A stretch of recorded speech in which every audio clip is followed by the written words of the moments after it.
cordial saludo, espero que estén muy bien. El periodista Gonzalo Guillén tiene una tesis muy interesante, que la Fiscalía General de la Nación en Colombia es una banda criminal y a veces es un partido político. Y quiero que en esta primera parte de la clase analicemos esa tesis desde los diferentes argumentos que presenta Guillén y que también presentan otras fuentes, otras experiencias.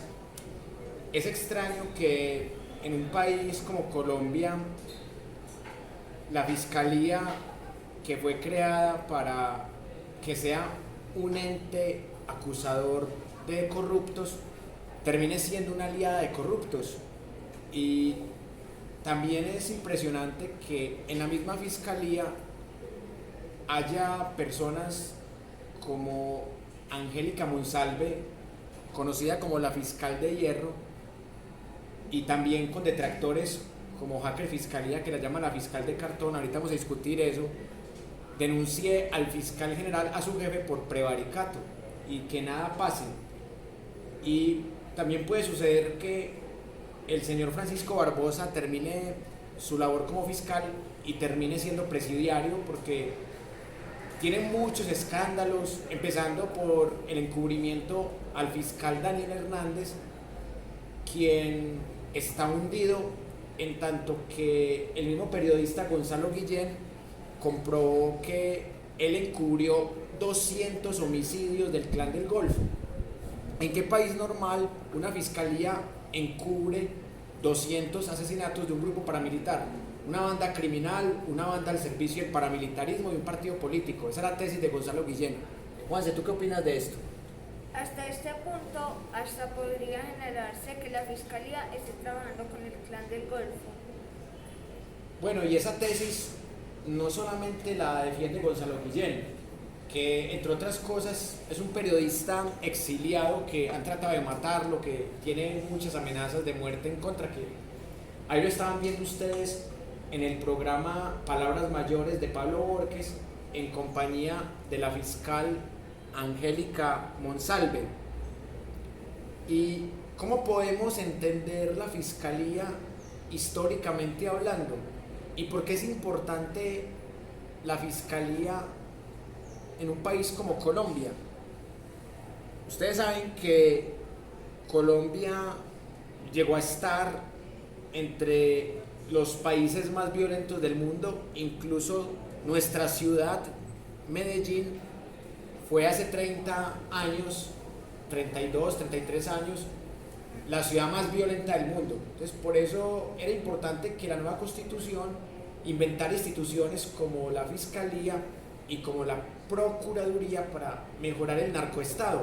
Pero estas instituciones han empeorado el Estado. La Fiscalía tiene 23.000 empleados y solo 6.000 fiscales. O sea, hay 17.000 de pura burocracia. Entonces, no solamente es una banda criminal por la forma como la están manejando, sino que está aliada con un grupo paramilitar, funciona como partido político de oposición, es como una filial del Centro Democrático, defiende la impunidad a Álvaro Uribe Vélez y, para colmo de males, es un aparato burocrático que no sirve. La misma fiscal Monsalve cuenta que a veces a un fiscal le dan 3.000 expedientes o 3.000 casos. Entonces, ¿cuándo va a haber justicia o cuándo se va a salir del 94% de impunidad, cuando una persona, con todas las limitaciones humanas que tenemos, o sea, si uno a veces le queda difícil atender 20 estudiantes, imagínense atender 3.000 casos en una fiscalía que debería ser al revés, o sea, debería tener 17.000 fiscales y 6.000 administrativos. Pero pueden ver ustedes que esa institución está muy podrida y mi sueño es lograr que la eliminen, así como eliminaron el DAS. El DAS también lo llenaron de paramilitares y por eso, después del gobierno de Uribe, en el gobierno de Santos, tuvieron que eliminar el DAS. Y también lo usaban como policía secreta y a veces como policía judicial para crear falsos positivos y para perfilar y para asesinar opositores. Un paramilitar era el jefe del DAS. Imagínense, un departamento administrativo de seguridad que era la policía secreta de la presidencia, dirigida por un paramilitar como Jorge Noguera Cotes. Hasta ese nivel llegó el gobierno de Uribe. Y por eso es tan importante que discutamos este tema de la fiscalía y todos los debates que hay en torno a Amparo Cerón, Angélica Monsalve, porque vemos que Amparo Cerón también la trasladaron para quitarle el caso de Odebrecht. Y a esta señora le quitaron el caso de los uribistas Ríos Velilla, amigos de Uribe, y que se enriquecieron gracias a Uribe y gracias también a la corrupción con el Transmilenio de Bogotá. Juanse, ¿qué tienes por decir? Es increíble que la fiscalía,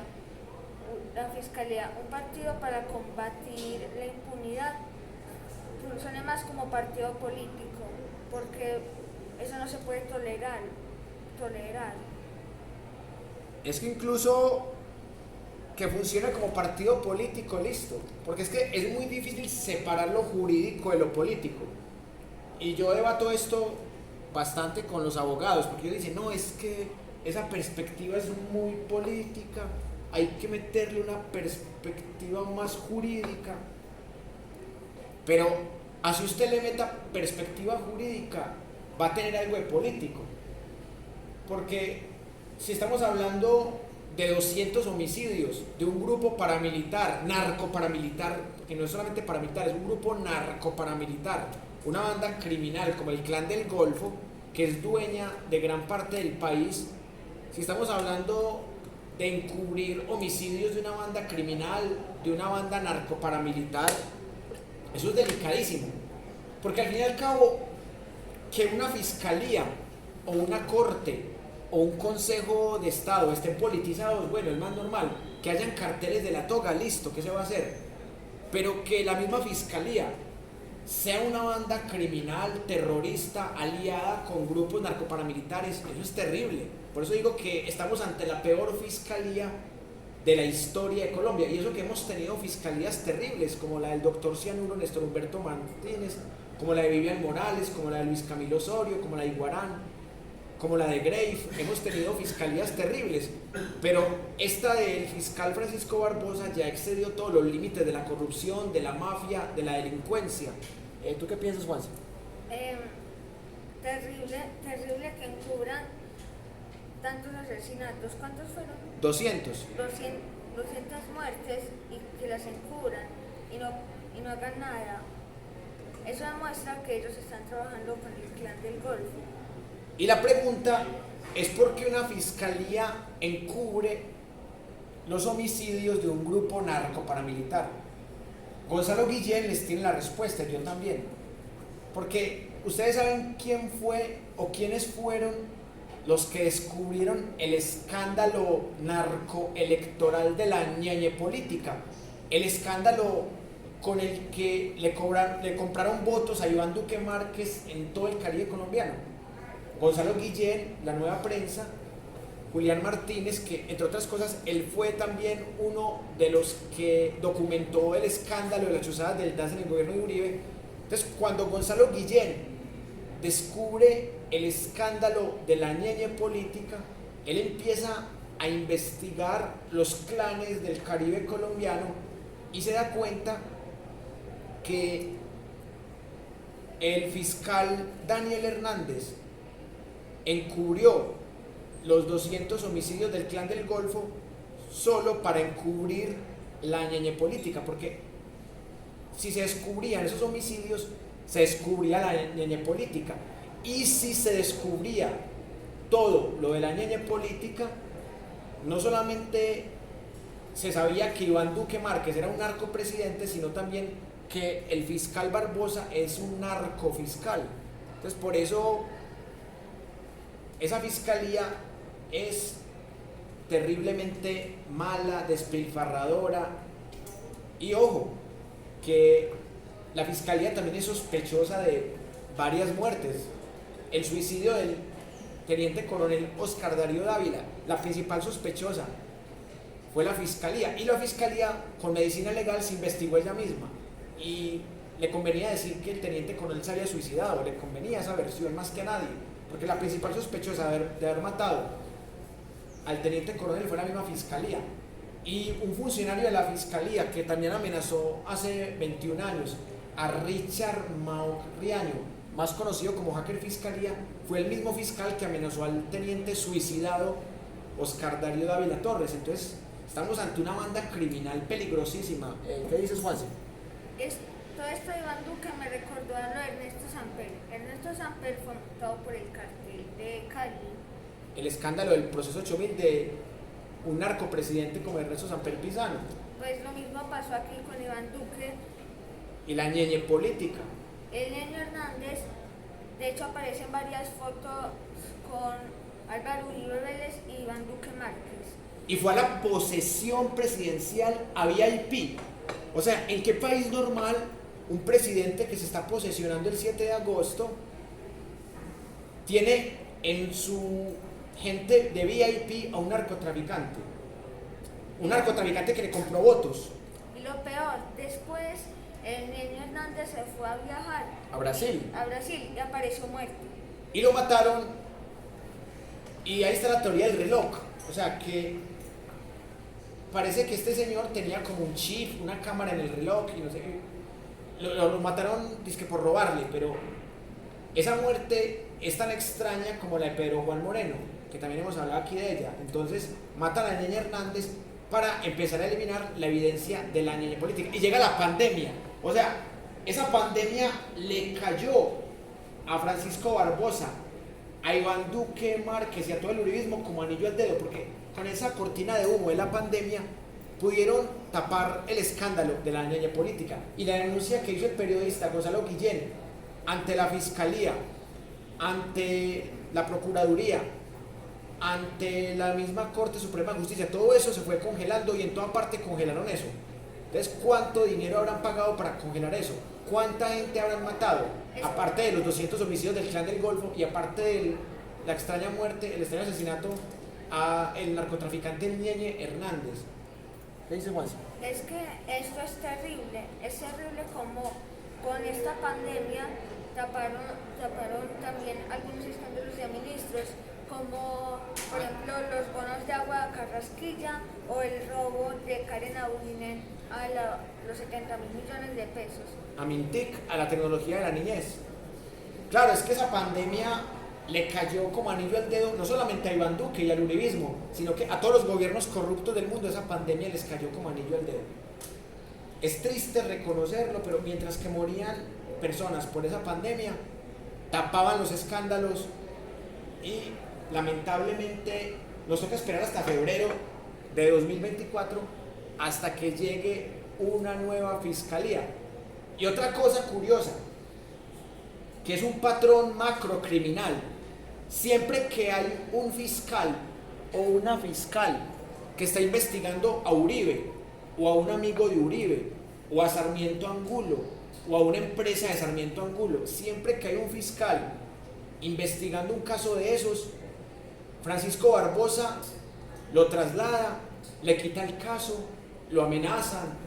Así pasó con Amparo Cerón, así pasó con Angélica Monsalve, como lo está contando en ese video, con Pablo Borges y con Gonzalo Guillén. Entonces eso es terrible. O sea, les digo que ojalá la revista Semana, Caracol, RCN, Blue Radio, El Tiempo del Espectador le dedicaran tiempo a estas noticias, así como le dedican tiempo a la supuesta enfermedad autista de Petro, cosas que son noticias falsas, o a los testigos falsos de la revista Semana. Ojalá le dedicaran por lo menos 10 minutos a estas noticias, pero no les interesa, porque son medios mercenarios, no son periodistas, son mercenarios de la desinformación, son mercaderes de la desinformación. Juanse, ¿qué piensas? ¿Cómo Francisco Barbosa puede llegar hasta el nivel de encubrir todos los escándalos que tienen que ver con los que tú ya mencionaste y a la vez, o sea, posponerlos, clausurarlos, pedirle, por ejemplo, le pidieron a Angélica Monsalve que tapara ese caso? La trasladaron para que no lo siguiera investigando. O sea, estás investigando a los uribistas Ríos Velilla, a los que se enriquecieron por Transmilenio y por Bogotá. Entonces, te traslado. Que me quieres joder la vida. entonces te jodes. Ah, que me denunciaste por prevaricato, bueno, yo soy el que mando. Pues eso es terrible.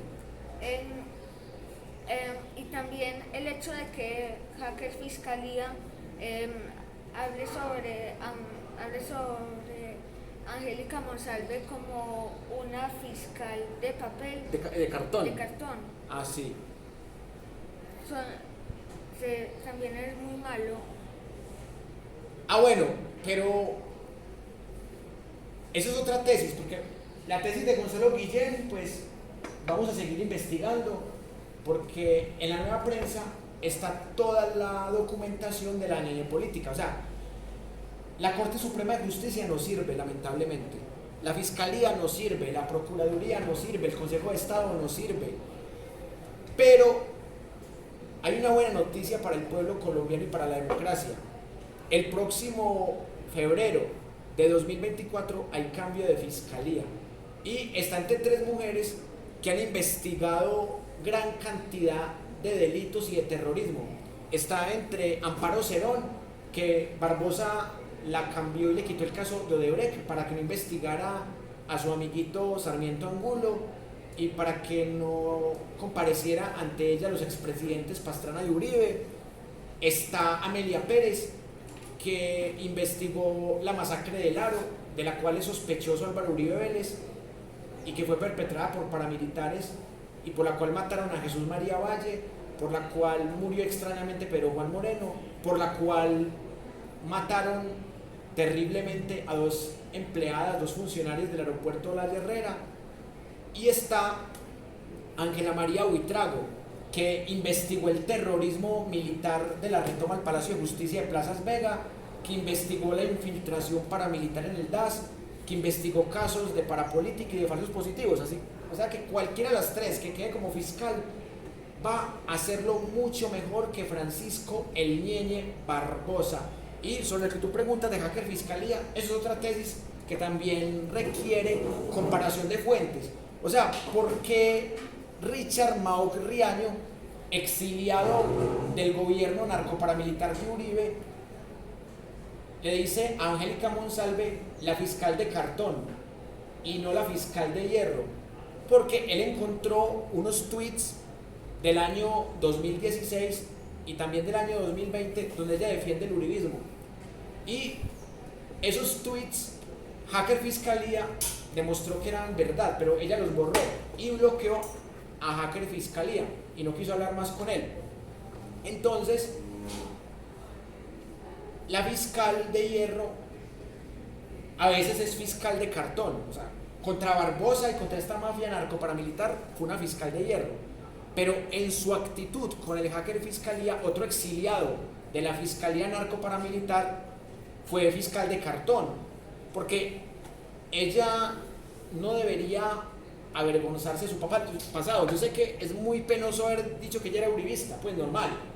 Yo pienso que lo malo no es ser uribista, lo malo es quedarse uribista toda la vida, porque es quedarse al lado de la ignorancia o del mal. O sea, hay gente que fue uribista y se rehabilitó. El uribismo es un cáncer que tiene cura.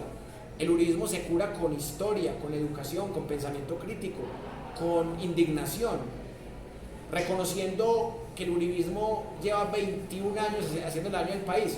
O sea, el uribismo es una enfermedad que tiene cura.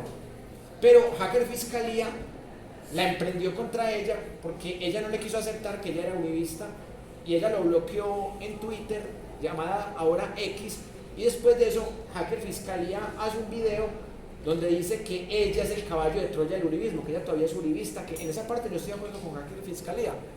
O sea, yo estoy de acuerdo con Angélica Monsalve en que uno puede ser uribista y cambiar de opinión, así como hay gente que se ha arrepentido de votar por Petro. Es respetable. Si alguien se arrepintió de votar por Petro o de seguir a Petro, normal. Si ella era uribista en el 2016 y defendía a Santiago Uribe Vélez, el fundador de los 12 apóstoles del clan paramilitar, o defendía al imputado por Odebrecht Oscar Iván Zuluaga, o defendía la honorabilidad de Uribe, normal.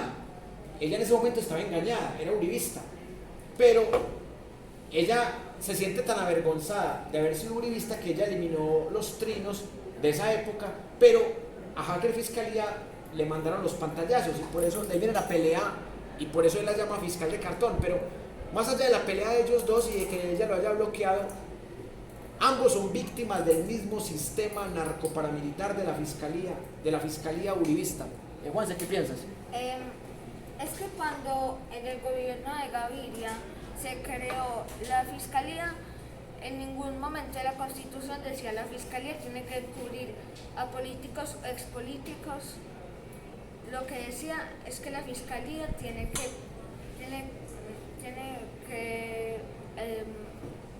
ser un ente acusador de corruptos. Sí, no defender a corruptos. Y sobre eso que tú dices que es muy importante, miren, la fiscalía no tiene facultades para investigar, por ejemplo, senadores y congresistas, pues senadores y representantes a la Cámara. O sea, la que investiga a ese tipo de funcionarios es la Corte Suprema de Justicia. Y la Corte Suprema de Justicia lo estaba haciendo bien en los delitos menores de Uribe, pero no en los delitos de lesa humanidad, que son los más delicados. Vea, ya Timochenko y las FARC pidieron perdón a las víctimas y reconocieron sus errores. Entonces, si los terroristas de las FARC reconocieron sus errores, ¿por qué los terroristas del Estado narcoparamilitar uribista no reconocen sus errores? ¿Por qué? Porque los paramilitares no pueden pedir perdón. Pues es que el perdón no va a revivir a las víctimas, pero por lo menos uno dice como, bueno, al menos está reconociendo sus errores, algo es algo. Pero es que los paracos no dicen nada. Al menos las FARC. Los paracos que están en el poder, porque es que, mire, Salvatore Mancuso ya pidió perdón y lloró. En esa última audiencia ante la JEP lloró. Así fuera que las vidas no se recuperan. Salvatore Mancuso por lo menos aparentó un sentimiento de culpa. Otro, el sanguinario general Montoya Uribe, Mario Montoya Uribe, el sanguinario que nada más cuando era comandante de la Cuarta Brigada de Medellín tuvo responsabilidad en 160 casos de falsos positivos en el oriente antioqueño y que él pedía sangre, o sea, a él no le servían litros de sangre, a él solamente le servían toneladas de sangre o ríos de sangre, por eso lo pusieron el doctor Ríos de Sangre.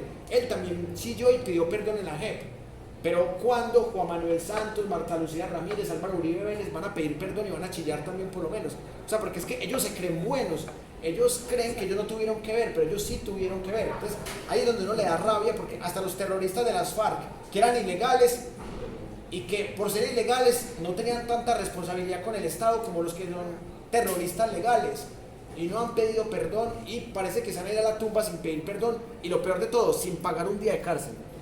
Álvaro Uribe Vélez y Juan Manuel Santos Calderón no van a pedir nunca perdón por los falsos positivos. Y Marta Lucía Ramírez tampoco va a pedir nunca perdón por ejemplo, la Operación Orión. Y eso que Marta Lucía Ramírez está que la extraditan a Italia, tiene el escándalo con el narcotraficante Memo Fantasma, también tiene que ver con falsos positivos.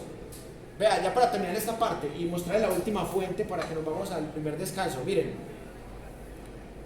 yo sé que el perdón es algo muy relativo y que se vuelve hasta algo religioso, pero es que más que perdón, es que por lo menos se vea arrepentimiento, que por lo menos se vea algo de sensatez, porque no es tanto porque uno vaya a ser feliz que porque un terrorista pidió perdón. Pero Timochenko era un comandante de una guerrilla de 8.000 soldados. Eran 8.000 soldados ilegales, pero que también le pertenecían al pueblo, así como los militares y los policías salen del pueblo, los guerrilleros también salen del pueblo. Él era un comandante de 8.000 guerrilleros y él pidió perdón por sus crímenes de lesa humanidad. Pero Uribe, que era comandante de 300.000, y esos 300.000 cometieron el peor genocidio en la historia de Colombia, peor que los genocidios del narcotráfico, del narcoparamilitarismo. Peor que todos esos que Ni siquiera los paracos de Carlos Castaño se atrevieron a ser tan asesinos como los militares de los falsos positivos. Y estos son los únicos que no han pedido perdón, es increíble. Pero bueno, esperemos que algún día la justicia llegue. Am, Bueno, ya vamos a sacar una pequeña conclusión para mostrarle lo de Hacker Fiscalía. ¿Qué? Dime. teniendo masacres como la masacre a los pastusos de Simón Bolívar, la de los Astres de Marco Fidel Suárez, la de las bananeras de Miguel Abadía Méndez, la del genocidio de la Unión Patriótica de Belisario Betancur, Virgilio Barco y César Gaviria. O sea, de pronto la Unión Patriótica, pero es que los falsos positivos del Álvaro Uribe Vélez son prácticamente imperdonables. Y otra cosa, que uno dice que lo del genocidio de la Unión Patriótica de Belisario, Virgilio y César Gaviria, pero es que no fueron ni siquiera ellos, fueron los paramilitares. Ellos fueron más responsables por omisión que por acción. En cambio, los falsos positivos, esta gente fue responsable por acción, porque era un patrón macro criminal dar resultados a como diera lugar. Es que ellos no se mostraron o sea, no dijeron, paren con la genocidio de la Unión Patriótica, eso no demostraron nada de autoridad. En cambio, el Álvaro Uribe Vélez, en vez de eso, también, o sea, él tuvo omisión y acción, porque él también ordenó eso. Sí, exacto, hubo omisión porque de pronto él no ordenó totalmente eso, pero sí hubo acción porque él sí ordenó resultados a comer al lugar. Entonces se puede juntar ahí la acción y la omisión. Bueno, ahora sí, en el segundo bloque vamos a analizar lo que dijo Hacker Fiscalía.